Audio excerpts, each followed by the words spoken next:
पटना में जो पुल हिंदुस्तान का नदी के ऊपर बना हुआ सबसे बड़ा पुल है, उससे पहले यही हिंदुस्तान की सबसे बड़े पुल हुआ करती थी सोन नदी।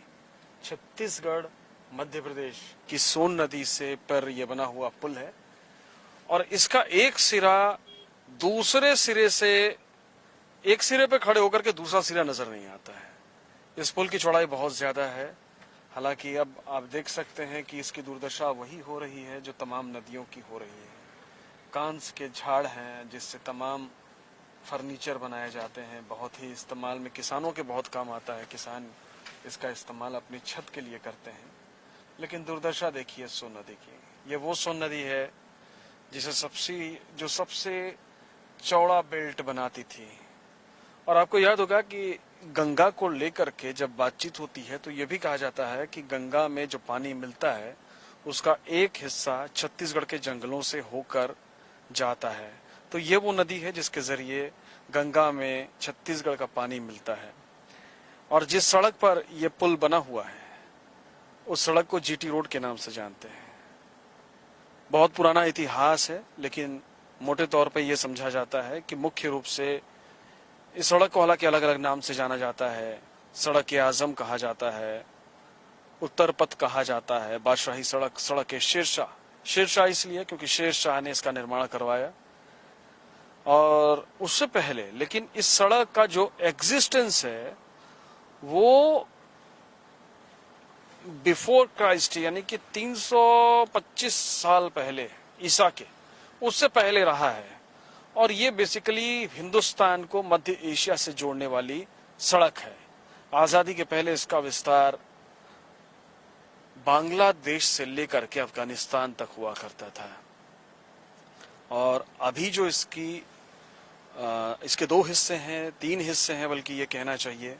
पहला हिस्सा जो कि बांग्लादेश में है, दूसरा हिस्सा जो कि हिंदुस्तान में है जिसे ग्रैंड ट्रंक रोड कहा जाता है, जीटी रोड कहा जाता है, और तीसरा हिस्सा जो कि पाकिस्तान में है जिसमें अमृतसर के बाद जो इलाके हैं, लाहौर, रावलपिंडी, पेशावर, ये तमाम पाकिस्तान के शहरों से ये सड़क गुजरती है। लेकिन आप अंदाज़ा लगाइए कि कब से ये देश का मुख्य सड़क रही है, महाजनपद काल से, यानी कि मौर्य शासन से भी पहले इसका उल्लेख मिलता है। उसके बाद मौर्य आए, मौर्यों ने इसको विकसित किया, लेकिन सबसे ज्यादा जो विकसित करने का श्रेय जाता है वो शेरशाह सूरी को जाता है। यहाँ से 25 किलोमीटर दूर सासाराम में जिनका मकबरा है।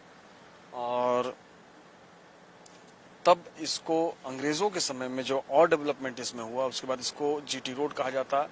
जब स्वर्णिम चतुर्भुज योजना पूर्व प्रधानमंत्री अटल बिहारी वाजपेयी की शुरू हुई, उस वक्त भी इसको इस परियोजना में शामिल किया गया, इसको नया रूप दिया गया।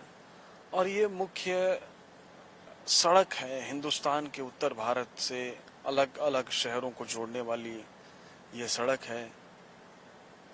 और ये बिहार, झारखंड, बंगाल, उत्तर प्रदेश, फिर उसके बाद दिल्ली, हरियाणा, पंजाब, इन तमाम राज्यों से होकर के गुजरती है। और सामान की जो आवाजाही होती है इन्हीं रास्ते से होकर के गुजरती है।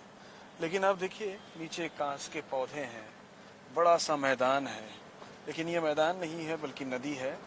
बारिश के मौसम में हालांकि अब बारिश कम हो रही है तो अभी कुछ कह पाना संभव नहीं है, लेकिन एक ज़माना था जब एक तरफ से दूसरी तरफ सोन नदी नज़र नहीं आती थी।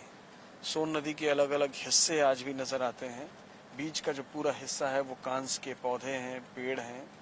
इनका इस्तेमाल जैसा कि मैंने पहले कहा, किसान अपनी पराली को ढकने में करते हैं, गाय के लिए घर बनाते हैं। बहुत ठंडक होता है, नेचुरल एसी का काम करता है। अगर बाहर टेम्परेचर 46 डिग्री है और आपने कांस के पौधे की छत बना रखी है तो टेम्परेचर 25 डिग्री से ज़्यादा नहीं होगा। ये इसको खूबी है। लेकिन बड़ा दुख होता है देख करके सोन नदी में किस तरह से उत्खनन हो रहा है। और पुलिया जो है वो एक के बाद दूसरी पुलिया बनती जा रही है। हम इस वक्त पुरानी पुलिया पर चल रहे हैं, इसके बाजू में आप नई पुलिया देख सकते हैं, वन वे है। लेकिन धीरे धीरे ये भी अब अपनी दुर्दशा को बयान कर रहे हैं। और वो मैदान नजर आ रहा है, नदी जहां से गुजर रही है सोन नदी। आप कल्पना कीजिए कि छत्तीसगढ़ और मध्य प्रदेश से निकलने वाली, बहने वाली ये नदी कितना व्यापक स्वरूप की, जब व्यापकता की बात होती है, वो गंगा को टक्कर देती हुई नजर आती है। यानी पटना के पहले ये नदी पूरे बिहार में, चूंकि बिहार वो इलाका है जिसके बाद बंगाल शुरू होता है, और सब ये गंगा की सहायक नदियां हैं। गंगा इसके बाद बंगाल में जा कर के उसकी रफ्तार कम होती है और वो अलग अलग हिस्सों में बट जाती है, उसके बाद समुद्र से मिल जाती है। तो बहुत ज़्यादा फोर्स नहीं होता, बहाव बहुत तेज़ नहीं होता है। अगर कंपैरिजन करें उत्तर प्रदेश के शुरुआती जो ज़िले हैं जहाँ से गंगा गुजरती है, या फिर उत्तराखंड की, तो उसकी तुलना में। लेकिन आप सोन की भव्यता को देखिए और मज़ा लीजिए कि किस तरह से ये सोन नदी कितना सारा पानी ले करके समेटे हुए गंगा में मिल जाती है। तो ये थी कहानी सोन नदी की और जीटी रोड की।